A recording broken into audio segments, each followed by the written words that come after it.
ಕಳ್ಳತನ ಮಾಡಲು ಮನೆ ಬೀಗ ಒಡೆದು ನುಗ್ಗಿದ ಕಳ್ಳನನ್ನ ಪಕ್ಕದ ಮನೆಯವರು ಮನೆಯಲ್ಲೇ ಲಾಕ್ ಮಾಡಿರುವಂತಹ ಘಟನೆ ದೇವನಹಳ್ಳಿಯ ಚಿಕ್ಕನಹಳ್ಳಿ ಗ್ರಾಮದಲ್ಲಿ ನಡೆದಿದೆ. ಯಲಹಂಕದ ನವೀನ್ ಮನೆಗೆ ನುಗ್ಗಿದಂತಹ ವ್ಯಕ್ತಿಯಾಗಿದ್ದಾನೆ. ಬೈರೇಗೌಡ ಎನ್ನುವವರ ಮನೆಗೆ ಕಳ್ಳತನ ಮಾಡಲು ಬಂದ ಕಳ್ಳನನ್ನ ಪಕ್ಕದ ಮನೆಯವರು ಗಮನಿಸಿದ್ದಾರೆ. ಈ ವೇಳೆ ಮನೆಯೊಳಗೆ ಕಳ್ಳ ಹೋಗ್ತಾ ಇದ್ದಂತೆ ಬಾಗಿಲು ಬಂದ್ ಮಾಡಿ ಮನೆ ಮಾಲೀಕರಿಗೆ ಕರೆ ಮಾಡಿದ್ದಾರೆ. ನಂತರ ಪೊಲೀಸರಿಗೆ ಮಾಹಿತಿಯನ್ನ ತಿಳಿಸಿ ಕಳ್ಳನನ್ನ ಹಿಡಿದುಕೊಟ್ಟಿದ್ದಾರೆ. ಸಿಗರೆಟ್ ಕೇಳುವ ನೆಪದಲ್ಲಿ ಚಿನ್ನದ ಸರ ಕದ್ದು ಕಳ್ಳ ಪರಾರಿಯಾಗಿರೋ ಘಟನೆ ತುಮಕೂರಿನ ಕ್ಯಾತ್ಸಂದ್ರದ ಮೈದಾಳ ರಸ್ತೆಯಲ್ಲಿ ನಡೆದಿದೆ.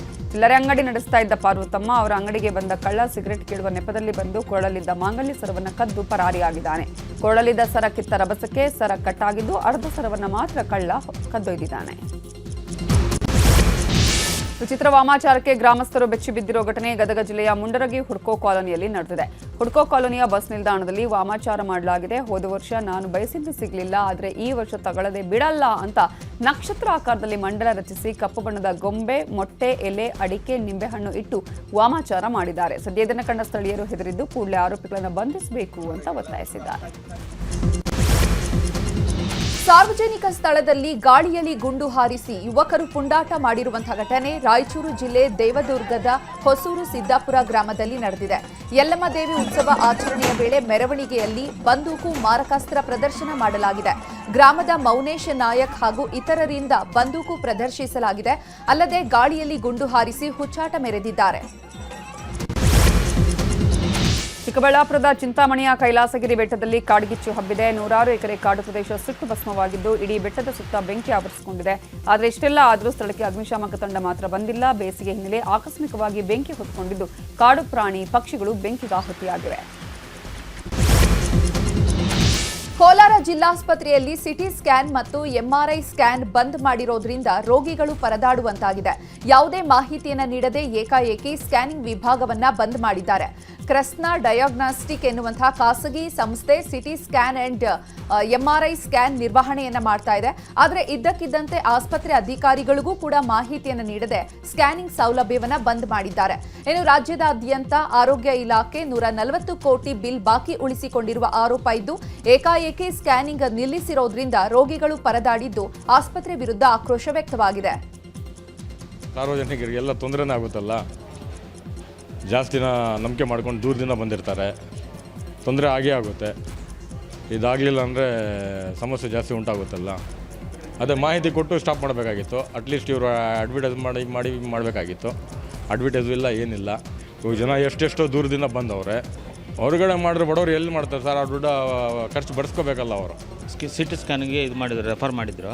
ಈಗ ಅದನ್ನು ಇದು ಮಾಡಿ ತೆಗೆಸೋದಕ್ಕೆ ಇದು ಮಾಡಿದ್ದಕ್ಕೆ ಡಾಕ್ಟರ್ ಬರೆದಿರೋ ಸಮರಿ ಸರಿ ಇಲ್ಲ ಅಂತ 2 ಸಲ ಕ್ಯಾನ್ಸಲ್ ಮಾಡಿದ್ದಾರೆ. 2 ಸಲ 3 ದಿನದಿಂದ ಅಲಿತಾ ಇದ್ದೀವಿ, ಅದ್ರ ಬಗ್ಗೆ ಏನೂ ಇದಿಲ್ಲ. ಇವಾಗ 2 ಸಲ ಕ್ಯಾನ್ಸಲ್ ಆಗಿ ಇವತ್ತು ಮತ್ತೆ 3ನೇ ಸಲ ಅಪ್ಲೋಡ್ ಮಾಡಿಸಿದ್ದೀವಿ. ಅದು ಅಪ್ರೂವಲ್ ಆಗಿದೆಯಿಲ್ಲ ಅಂತ ತಿಳ್ಕೊಳ್ಳೋದಕ್ಕೆ ಬೆಳಗ್ಗೆಯಿಂದ ಓಡಾಡ್ತಾ ಇದ್ದೀವಿ. ಅಲ್ಲಿ ಹೋದ್ರೆ ಇಲ್ಲಿ ಕಳಿಸ್ತಾರೆ, ಇಲ್ಲಿ ಹೋದರೆ ಅಲ್ಲಿ ಕಳಿಸ್ತಾರೆ. ಶಾಸಕರ ವಿದೇಶಿ ಪ್ರವಾಸದ ಬಗ್ಗೆ ರಾಮನಗರದಲ್ಲಿ ಮಾತಾಡಿರೋ ಸಚಿವ ರಾಮಲಿಂಗಾರೆಡ್ಡಿ, ಫಾರಿನ್ ಟ್ರಿಪ್ ಹೋದ್ರೆ ಏನ್ ತಪ್ಪಿದೆ? ಅವರ ದುಡ್ಡಲ್ಲಿ ಹೋದ್ರೆ ತಪ್ಪೇನು?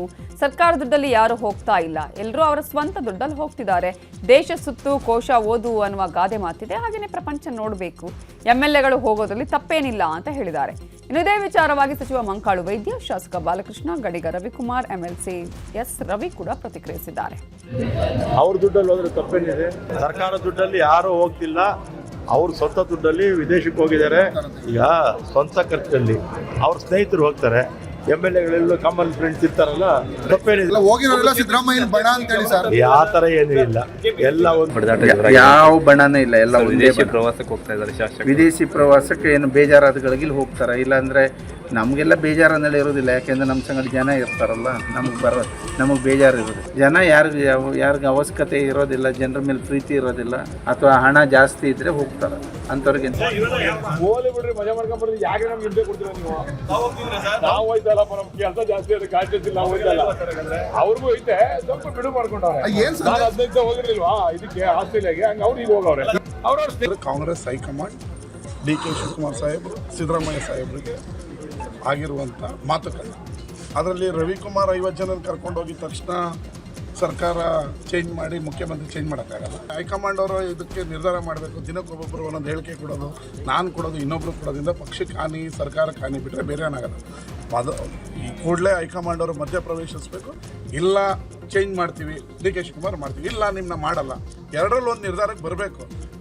ಆಮೇಲೆ ವಿದೇಶ ಪ್ರವಾಸ ಏನು ಇವತ್ತು ಒಂದೇ ದಿನಕ್ಕೆ ಅರೇಂಜ್ ಮಾಡ್ಕೊಂಡ್ರಲ್ಲ, ಅವರು ಒಂದು 15 ದಿನ ತಿಂಗಳಿಂದಲೇ ಅರೇಂಜ್ ಮಾಡಿರ್ತಾರೆ. ಅವ್ರು ಹೇಳೋದು ಕೆಲವ್ರು ಹೇಳ್ತಾ ಇದ್ರು, ಬೆಳಗಾಂ ಅಧಿವೇಶನ ಸಂದರ್ಭದಲ್ಲೇ ಮಾತಾಡಿದ್ವಿ, ಬಜೆಟ್ಗೆ ಮುಂಚೆ ಹೋಗಿದ್ದು ಬರಬೇಕು ಅಂತೇಳಿ ಅವ್ರ ಸ್ವಂತ ವೈಯಕ್ತಿಕ ಖರ್ಚಲ್ಲಿ KPCC ಅಧ್ಯಕ್ಷರಿಗೆ ಮಾಹಿತಿ ಕೊಡಬೇಕು ಅಂತ ನನಗೂ ಏನಿಲ್ಲ ಅಪ್ಪ, ನನಗೆ ಅದ್ರ ಬಗ್ಗೆ.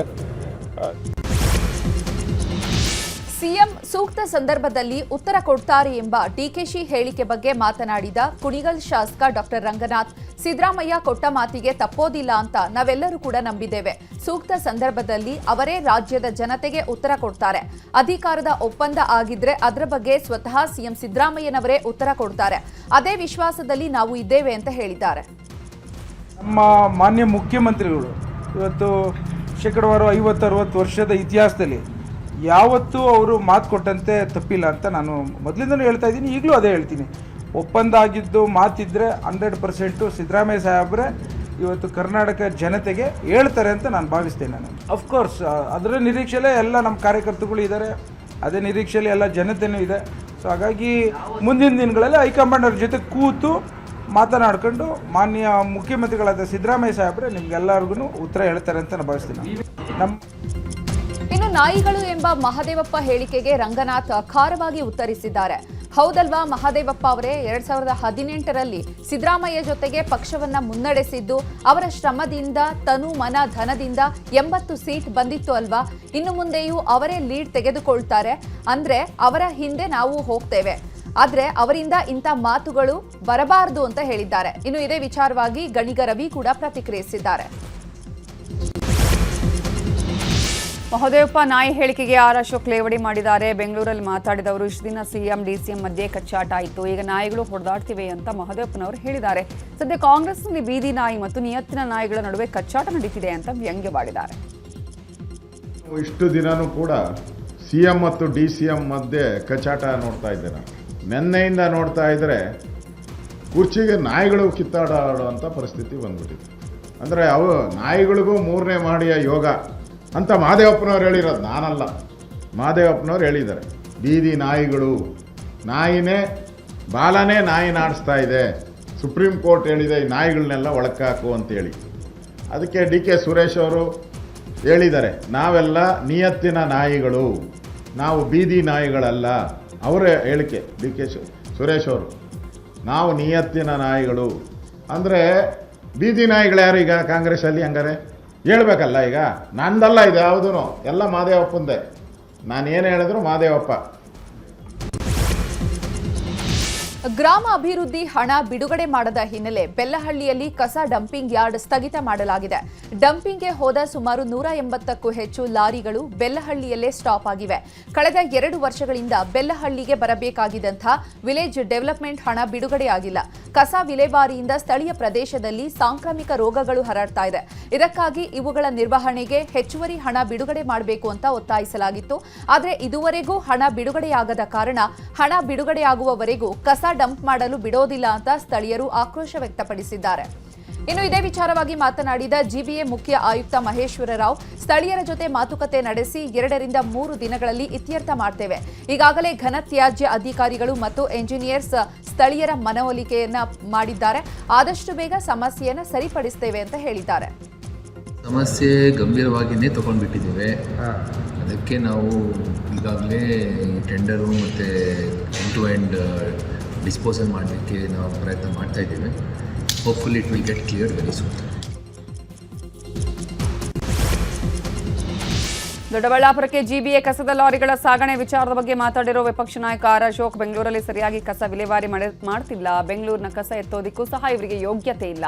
2 ದಿನ ಹೋದ್ರೆ ಸಿಲಿಕಾನ್ ಸಿಟಿ ಗಾರ್ಬೇಜ್ ಸಿಟಿ ಆಗುತ್ತೆ. ಕೂಡಲೇ ಸರ್ಕಾರ ಹಣ ಬಿಡುಗಡೆ ಮಾಡಬೇಕು, ಇಲ್ಲಾಂದ್ರೆ ಜನರ ಶಾಪ ತಟ್ಟತ್ತೆ ಅಂತ ವಾಗ್ದಾಳಿ ನಡೆಸಿದ್ದಾರೆ. ಕಸದ ರಾಶಿ ಬೆಂಗಳೂರಲ್ಲಿ ಅವಾಗ ಕಳೆದ 3 ದಿನದಿಂದ ಕಸನೇ ತೆಗಿತಾ ಇಲ್ಲ. ನೀವು ನಮ್ಮ ರಿಂಗ್ ರೋಡ್ಗೆ ಹೋಗ್ಬಿಟ್ರೆ ಪೂರ್ತಿ ರಿಂಗ್ ರೋಡ್ ಪೂರ್ತಿ ಕಸದ ರಾಶಿಯಿಂದ ತುಂಬೋಗ್ಬಿಟ್ಟಿದೆ.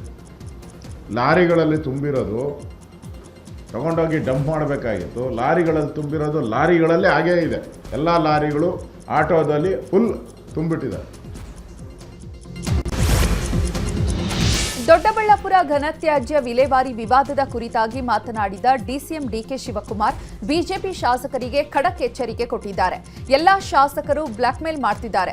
ಗೌರವದಿಂದ ಇದ್ರೆ ಸರಿ, ಇಲ್ಲ ಅಂದ್ರೆ ಕಾನೂನು ರೀತಿ ಕ್ರಮ ಕೈಗೊಳ್ತೇವೆ. ಅವರ ಮನೆ ಮುಂದೆ ಅಥವಾ ಬಿಜೆಪಿ ಆಫೀಸ್ಗೆ ಕಸ ಕಳಿಸ್ತಿದ್ದೇನೆ.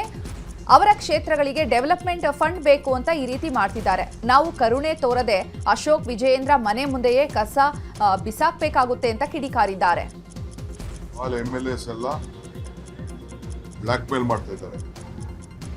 ಆಲ್ MLAs ಕಸ ಹಾಕಬಾರ್ದು ಅಂತೇಳಿ ಬ್ಲ್ಯಾಕ್ ಮೇಲ್ ಮಾಡ್ತಾ ಇದ್ದಾರೆ. ನಮಗೆ ಫಂಡ್ಸ್ ಬೇಕು, ಅದು ಬೇಕು, ಇದು ಬೇಕು ಅಂತ. ಗೌರವದಿಂದ ಇದ್ರೆ ಸರಿ, ಇಲ್ಲ ಅಂದರೆ ನಾನು ಎಸ್ಮಾಲಿ ಆ್ಯಕ್ಷನ್ ತಗೋಬೇಕಾದಂಥ ಪರಿಸ್ಥಿತಿ ಬಂದಿದೆ. MLA ಆಗಲಿ ಯಾರೇ ಆಗಲಿ, ನಾವು ಮರ್ಸಿಲೆಸ್ಸಾಗೆ ಈ ಕಸನ ನಿಲ್ಲಿಸಿದ್ರೆ ಅವ್ರ ಮನೆ ಮುಂದೆನೇ ಹಾಕ್ಸಿಸ್ತೀವಿ. ರಾಜ್ಯ ಸರ್ಕಾರದ ವಿರುದ್ಧ ರಾಜ್ಯ ಗುತ್ತಿಗೆದಾರರ ಸಂಘ ಸಿಡಿದೆದ್ದಿದೆ. ರಾಜ್ಯ ಸರ್ಕಾರ ಉಳಿಸಿಕೊಂಡಂತಹ 37,000 ಕೋಟಿ ಬಾಕಿ ಬಿಲ್ ಪಾವತಿಗೆ ಒತ್ತಾಯಿಸಿ ಮಾರ್ಚ್ 5ರಂದು ಬೆಂಗಳೂರಿನ ಫ್ರೀಡಂ ಪಾರ್ಕ್ನಲ್ಲಿ ಬೃಹತ್ ಪ್ರತಿಭಟನೆಗೆ ನಿರ್ಧರಿಸಿದ್ದಾರೆ. ದಾವಣಗೆರೆಯಲ್ಲಿ ಗುತ್ತಿಗೆದಾರರ ಸಂಘದ ರಾಜ್ಯಾಧ್ಯಕ್ಷ ಆರ್ ಮಂಜುನಾಥ್ ಸುದ್ದಿಗೋಷ್ಠಿ ನಡೆಸಿದ್ದು, ರಾಜ್ಯ ಸರ್ಕಾರದ ಬಳಿ ಹಣ ಇಲ್ಲ, ಖಜಾನೆ ಖಾಲಿಯಾಗಿದೆಯೋ ಬಿಟ್ಟಿದೆಯೋ ನಮಗೆ ಗೊತ್ತಿಲ್ಲ, ನೀವೇ ಕೇಳಬೇಕು. ಬಾಕಿ ಇರುವಂತಹ ಬಿಲ್ ಪಾವತಿಸುವಂತೆ ಹಲವು ಬಾರಿ ಕೇಳಿದ್ದೇವೆ, ಆದರೆ ಈವರೆಗೂ ಸಿಎಂ ಸಿದ್ದರಾಮಯ್ಯ ಯಾವುದೇ ಅಧಿಕೃತ ಸಭೆ ಮಾಡಿಲ್ಲ.